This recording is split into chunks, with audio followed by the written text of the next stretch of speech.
Una de las clases que ustedes aprendieron a utilizar el semestre pasado lo es la clase vector. Es una clase, como muchas, que pertenece a lo que se conoce como Standard Template Library o STL, que es una librería, una biblioteca, como le dice alguna gente, que contiene muchas otras clases útiles a programadores y vamos a aprender a usar algunas de ellas este semestre. La clase vector, como muchas de las clases que pertenecen a la Standard Template Library, es lo que se conoce como una clase plantilla. Y lo que quiere decir clase plantilla es que cuando tú vas a crear un objeto de esa clase, tú tienes que especificar como parte de la declaración de ese objeto, tienes que especificar el tipo de dato que va a coleccionar esa clase adentro. La mayoría de las clases que se declaran en el Standard Template Library son lo que se conocen como contenedores. Un contenedor es una clase que adentro sirve para coleccionar otras cosas. Un contenedor puede ser una lista de cosas, un contenedor puede aguantar, como los vectores, múltiples elementos de tipo entero y así por el estilo. Aquí les estoy mostrando un ejemplo bien sencillo de usar un objeto de tipo vector de enteros en un programa. Repasando, si queremos utilizar vectores en nuestro programa, tenemos que hacer el InNumberIncludeVector.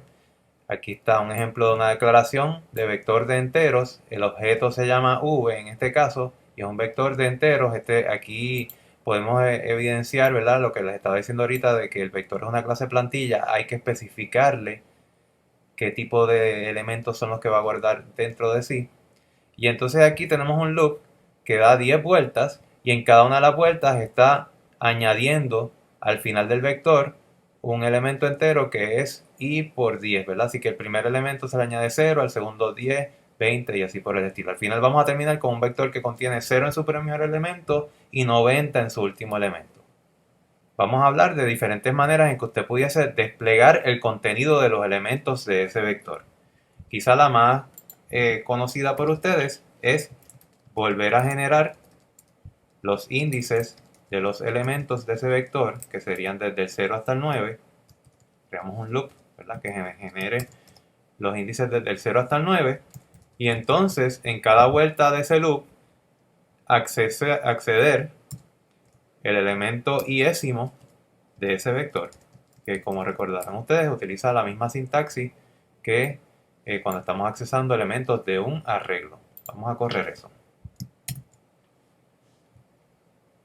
Como pueden ver, ¿verdad?, aquí estoy desplegando el contenido de cada uno de los elementos del arreglo, del vector, perdón. Bueno, pues otras maneras alternas de desplegar el contenido de los elementos de un vector, y esto sirve para muchas otras contenedores en C++, es utilizar lo que se conoce como un range-based for. En ese caso, utilizo un for, pero en vez de la manera a la que estamos acostumbrados, de esa manera que consiste de 3 partes, inicialización, comparación e incremento, pues en este caso va a contener en esencia de 2 partes. La primera de ellas me va a decir de qué tipo es los elementos que yo voy a ir recorriendo en ese for. Por ejemplo, si yo quiero recorrer un vector de enteros, pues en cada vuelta de ese for yo me voy a topar con un entero. Así que en este caso, pues especifico int. Lo próximo que especifico es el nombre de la variable que va a contener en cada vuelta el valor del elemento que se está accesando en esa vuelta del loop. Pues yo le voy a llamar e. ¿Okay? Esa e, recuerden, la intención en este range base for es que esa e va a ser ocupada por el valor de cada elemento, no el índice. Y vamos a ver a qué yo me refiero ya mismo. Entonces después pongo 2 puntitos y pongo el nombre del objeto o contenedor que deseo recorrer. Y esto lo que acabo de crear aquí es como les mencioné ahorita, es un range base for. Y lo que estoy diciendo es recorre de rabo a cabo el vector v y en cada vuelta asígnale el valor que estés accesando a la letra e. De modo que en este caso yo podría poner esto, cout e en line, y si lo corro, tengo nuevamente el mismo resultado que ahorita sin haber tenido que generar los índices. Ya el range base for se toma la molestia o, ¿verdad?, automatiza el procedimiento este de recorrer todos los elementos de un arreglo sin tener que estar especificando o creando o generando los índices. Otra modificación que puedo hacer a ese range base for es que puedo dejar que el compilador decida de qué tipo es cada uno de esos elementos que componen al contenedor. Utilizando la palabra reservada auto, estoy diciendo al compilador, mira, yo quiero que tú me recorras esa v y en cada vuelta le vas a asignar el elemento que está siendo visto a la e.